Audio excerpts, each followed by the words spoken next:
Buncombe? It's Abby, and today I am here with Tyler Bridges from North Carolina's Faith and Freedom Coalition, and I'm also joined by my illustrious co-host, Kay Olson. Um, Raise a flag of liberty, the land of the free, rejecting tyranny. how are you today? Are you talking to me? I'm sorry. No, you're good. I'm talking I'm to the crowd. I'm Talking to I'm you. doing fantastic, doing well. That's great. I know how Kay's doing today. I just saw her 2 hours ago, so um, we're so excited to be able to talk to you. I know this has been on the books for a little bit. So tell us, what got you involved with the Faith and Freedom Coalition? I am such a big fan of all that they do, so I'm excited to hear what you have to tell us today. Yeah, so I got involved with the North Carolina Faith and Freedom Coalition last October when I saw Charlie Kirk get assassinated. It really stuck my heart, and I have a 4-year-old daughter, um, and it really made me think. In the next 24 years, what's this country going to be like? Because she's 4, I'm 28, so take the difference, and that's only a couple presidents, only a couple people in Congress, and then we're there. And I really felt the need to go and start doing something, at least trying to make a difference for the country that she will grow up in, and the millions of other kids that will grow up into this country. And we need to make sure that they grow up in the same country that we have had the pleasure and the blessing to grow up in, as well as our parents and grandparents. So that's what got me started, and then from there it's just took off like a rocket. I love that. Yeah. When we went to the Salt and Light last year, it was all about, honoring the life of Charlie Kirk. So I absolutely understand what you're saying. It was such a horrific event, and it's a real shame that political violence has come to this in this country. What Yes. exactly do you do? I probably shouldn't go into that so nicely toned. But what exactly do you do with the Faith and Freedom Coalition? Yeah, so my title is Young Person Ambassador. Oh, On a day-to-day basis, my role is going and talking in churches and GOPs and trying to really um, get the young people involved well, first get them involved in church. That's above all else. yeah. First you have to get their souls saved, and then Mhm. the polls and all that stuff will work out. Um, but showing them that politics isn't something that only older people do. It's something that young people have a big voice in. Teaching people to not talk down to the youth, and teaching them that their vote truly matters, whether it's politics as far as the federal level or state level. Both of them affect your life so much, and especially when you get out and you have to start paying taxes, and you have a house and have to buy groceries and buy gas and all these things. um, but what I always tell them is the things that happen now are going to affect us for the next 4, 8, 10, 12 years. So you have to start acting now if you want the future to be bright. What's the difference between Salt and Light and Faith and Freedom? Because I've heard both names used. Can you Yeah, help? yeah. So the North Carolina Faith and Freedom Coalition is the thing. Salt and Light is our conference. It's our Okay. yeah. So the Salt and Light Conference is something that the North Carolina Faith and Freedom puts on every year. But there are Salt and Light events in other places across the country, correct? Yes. So uh, the Faith and Freedom is a national organization. So like Road to Majority and stuff like that. That's put on by the National Faith and Freedom, and then states. Not every state, but a lot of the states have their own state coalition. So South Carolina has one, Iowa has one, Georgia has one. A bunch of the other states have them. Excuse me, and they all call theirs for the most part Salt and Light. But Do they're all just conferences of those coalitions. do the blue states have Salt and Light? Some of them, like Georgia. Georgia has a massive North Carolina, I mean, not North Carolina, Georgia Faith and Freedom Coalition. And even though that's a state that, is kind of tipsy-turvy as far as their politics go. They have a really, really big and excited faith and freedom. Can you tell us a little bit about what's coming up and when is it and where is it? Yeah, so Salt and Light is September 25th through the 27th. It is in Marion, North Carolina. It's at Nebo Crossing Church. It's the place that we held it last year. We are going to have some really big names, Uncle Si from Dynasty, Rob Schneider, a bunch of political commentators, one from CNN. It's going to be a really, really, really good event. Robert Jeffress, the pastor from Dallas, Texas. Albert Mohler, the Southern Baptist theologian, a lot of big names. So talking about, obviously, I have made it no secret to you that I am super excited to be able to meet Uncle Si.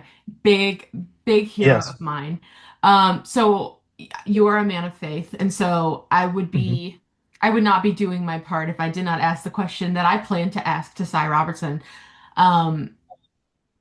You are a young person ambassador, and boy, you shouldn't have said that because now I'm going to put you to work. I hope you know that. I'm going to put you to work. You're talking about not letting people talk down to young people. And a verse that I have tried to live by for a long time, especially since getting involved in politics. 1 Timothy 4:12, do not let anyone look down on you because you are young, but set an example for believers in speech and conduct, in love and faith and in purity. It's one of my favorite verses. So my question that I want to ask Uncle Si, and I will ask you, is if you had 5 minutes with every young person in America, what would you tell them about the love of Jesus in a culture that is constantly trying to pull them away from it? What a question. And only 5 minutes to say. The first thing I would do is I would lead them to Christ, because you cannot know the joy, the magnificence of Christ until you know him. C.S. Lewis has a quote that, and I'll paraphrase it, a person doesn't know the meaning of joy until he knows Christ, because with Christ there is all joy. And I think that quote is just, that encapsulates everything about Christ. We need to tell them to not be scared, to ask questions, to study, to figure things out for yourself. If somebody wants to talk down to you, good. Let them talk down to you. But, as it says in 1 Peter, always be ready to give an answer. Yeah. If somebody's going to talk down to you, good. Make them feel stupid. Just because I'm young doesn't mean I'm not intelligent. Just because I'm young doesn't mean I'm not a man of faith, right? And I think that we need to, instead of telling young people, hey, it's okay, you're young. No. We need to embolden them. When we talk about Christ, we should have a voice of triumph when we talk about him. And that's how we should. My little girl, like I said, I have a 4-year-old. When I have conversations with her, and when she's telling me something, whether it's something she's done wrong or whether she's just trying to tell me a statement about her day, if she looks away or if she shies away, I stop her. No, we're talking. Look me in the eye, because we're having a conversation. Because I don't want her to be scared of anything. I want her to know that, 1, her voice matters. 2, whenever you're talking, you should always talk in a point of intelligence. Always. So if I had 5 minutes with them, that's what I would do is I would tell them to go study. If you feel weak in an area, that means you're weak in that area and you need to go study.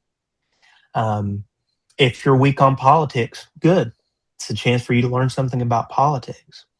But never, ever let somebody tell you that your voice doesn't matter, or through Christ, we all have a place. As the Bible says, that we are kings and priests in heaven.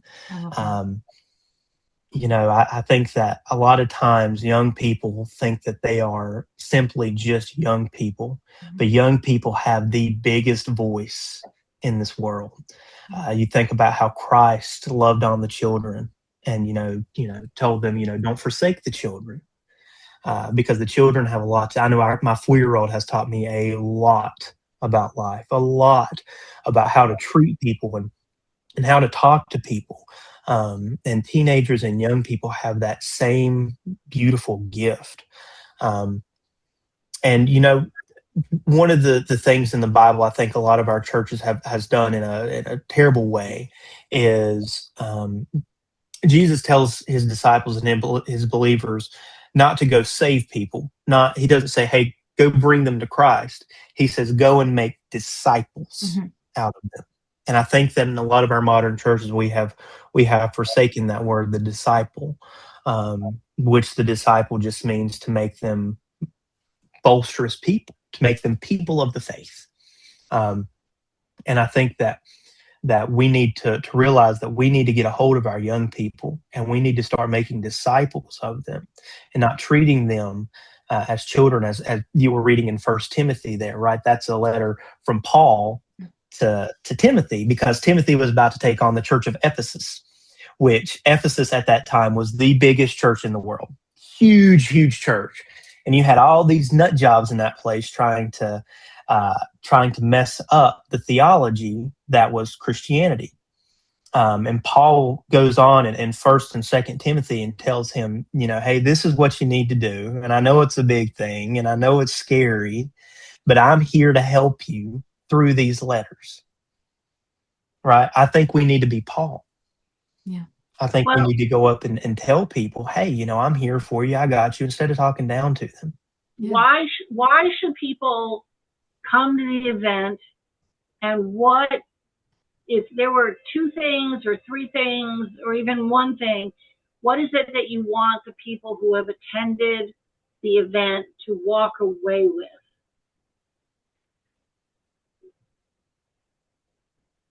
Two things. First, Christ. We have a lot of preachers and pastors and people of the faith coming in. And,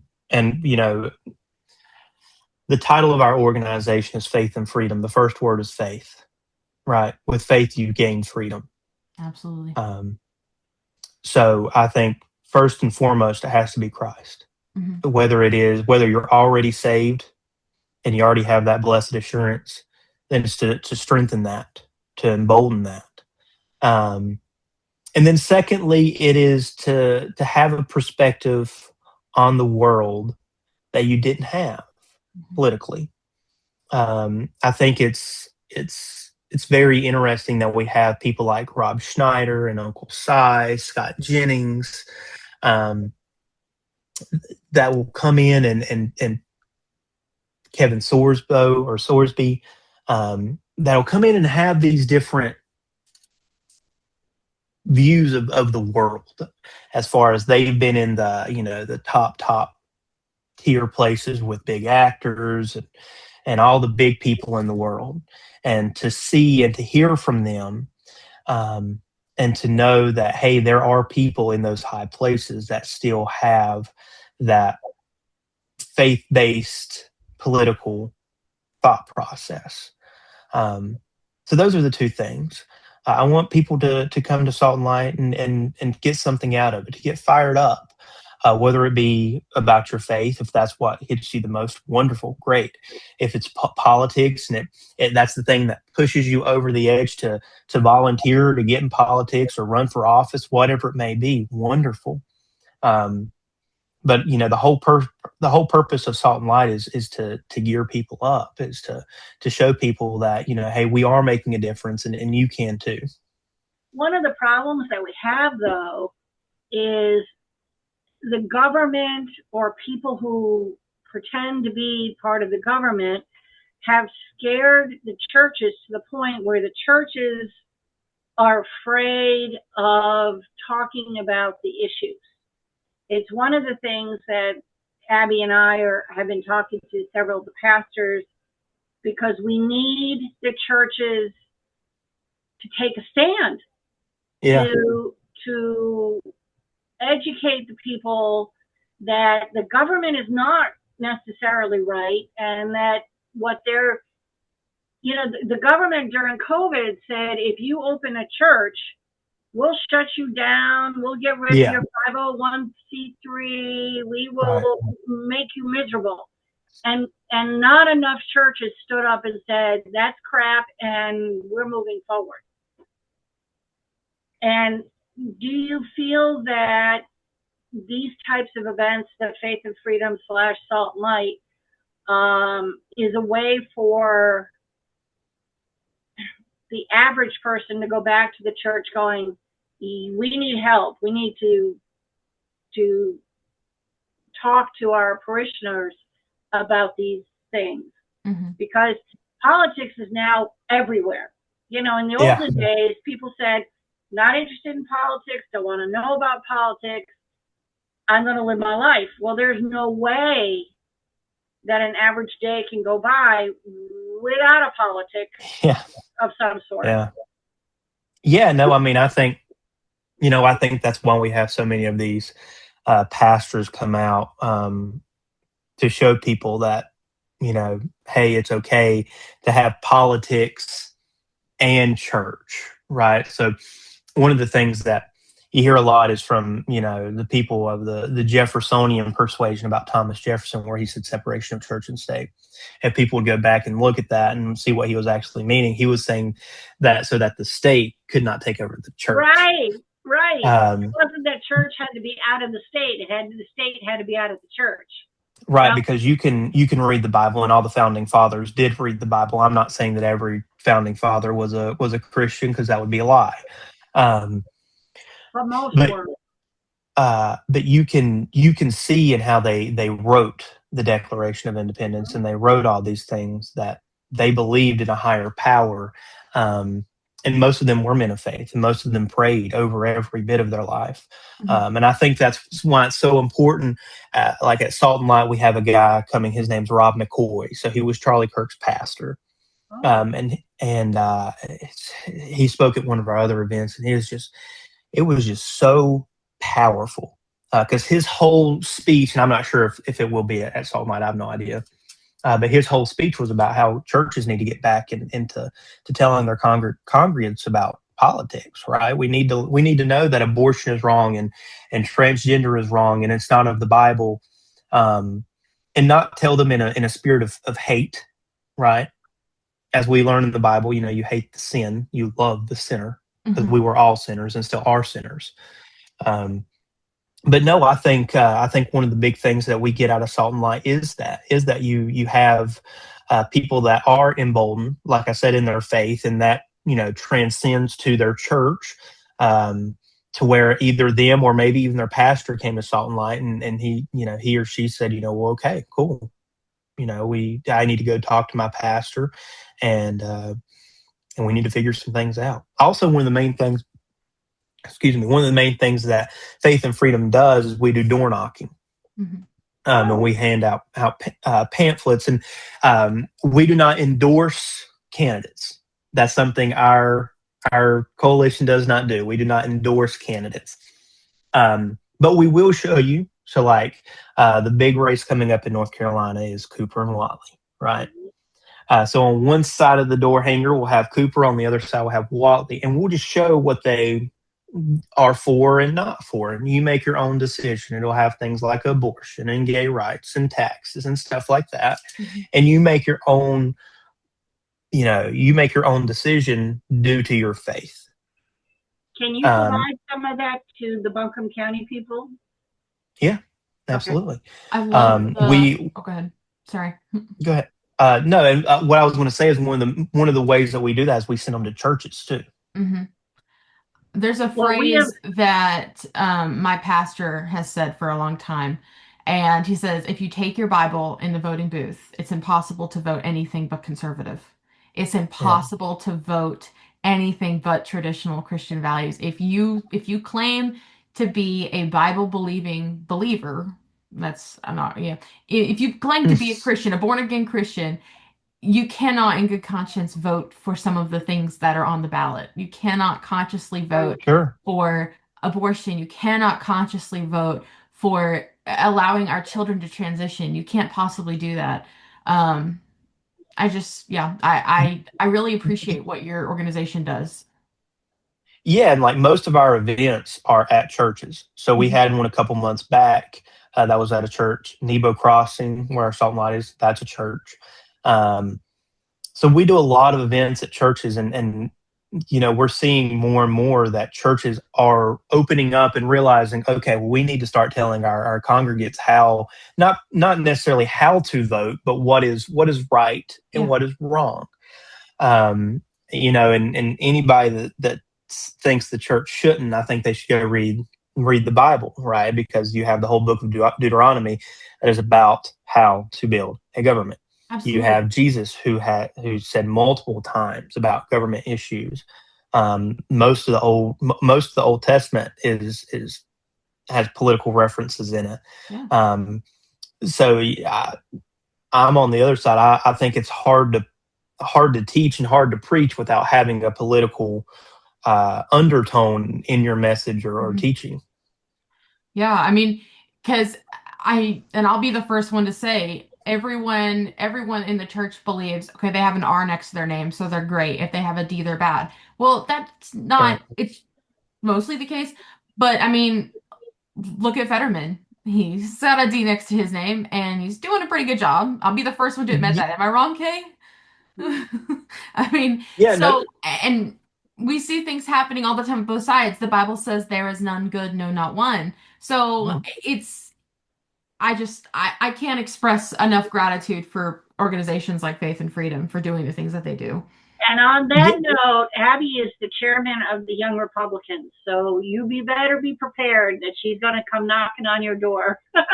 Yeah. No. Absolutely. I would love to. One of the things that so at the end of all of my speeches, I asked two questions in the audience.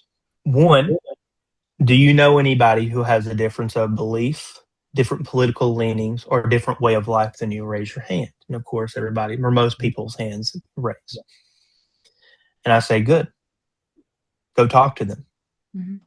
Go have a conversation with them. Yeah, it's not going to be easy. I'm not saying that's going to be easy, but it has to be done.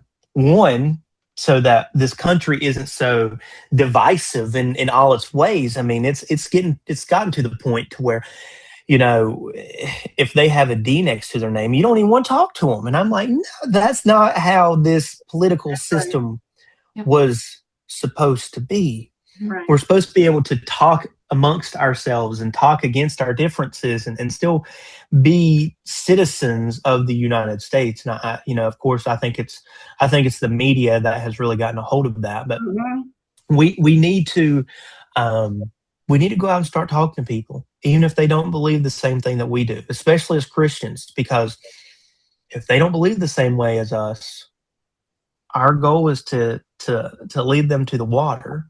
And you can't do that if you want to sit in your little bucket with all your friends who all believe the same way as you. You're not doing your job as a Christian.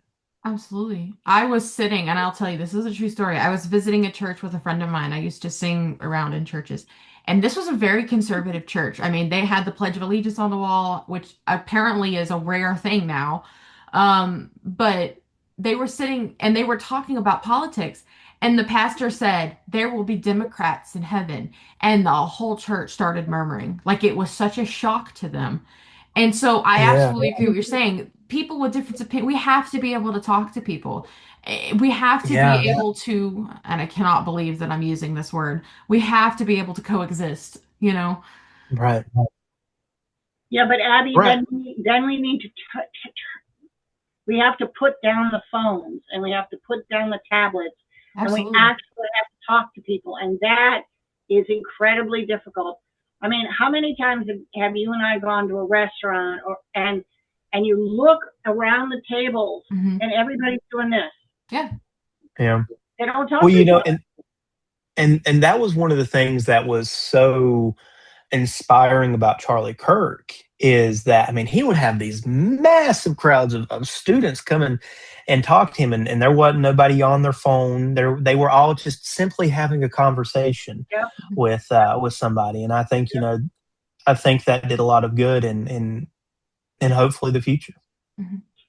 So tell us again, date, time, place, and what we can expect on the Salt and Light from the Faith and Freedom group. Yeah, so date is September 25th through the 27th.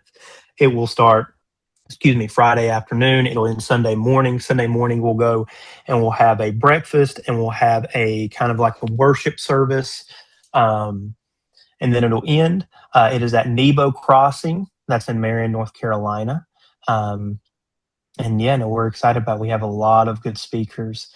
Like I mentioned before, a bunch of their names. It's going to be a really good event. And if you haven't bought your ticket, you need to buy your ticket. Is there a special right now? Is there a discount on tickets? What's going on that? Yeah, so there is a code that we've been using. It's NCGOP, and that will get you 20% off your tickets. Okay. Why now? That's only for a limited time, of course. Yeah, I saw on Facebook today that was through August 24th, right? Yeah, the $99 ticket. Awesome. Well, thank you so much for joining us, Tyler. I'm just, I am so excited. I have already, and I told Kay this, I've told everyone I work with, I was like, do not expect me here. Do not call me. I will not pick up the phone. So I am pumped. But again, wonderful. Thank you so much. Thank you to my illustrious partner in crime, Kay, for joining us too. So yeah, we really appreciate it. Is there anything else that you want to say before we go? No, I think we've covered all the bases. I truly appreciate y'all having me and spending some time with me, letting me ramble on. It's been wonderful, and it's wonderful to have a podcast like this, to where you have Christian conservative women, really taking up the mantle and pressing on. It's wonderful to see. Of course, yes. It's such a blessing to be able to do something that I love, and I know it's something that Kay loves too. So. Yeah, it's really fun. Well, thank you so much for being here. Thanks for listening, everybody. Make sure you buy your tickets and then come see Fix Buncombe on Media Row. There, I said it. Now it has to happen. So thank you all. And remember, stay vigilant, stay involved, stay informed.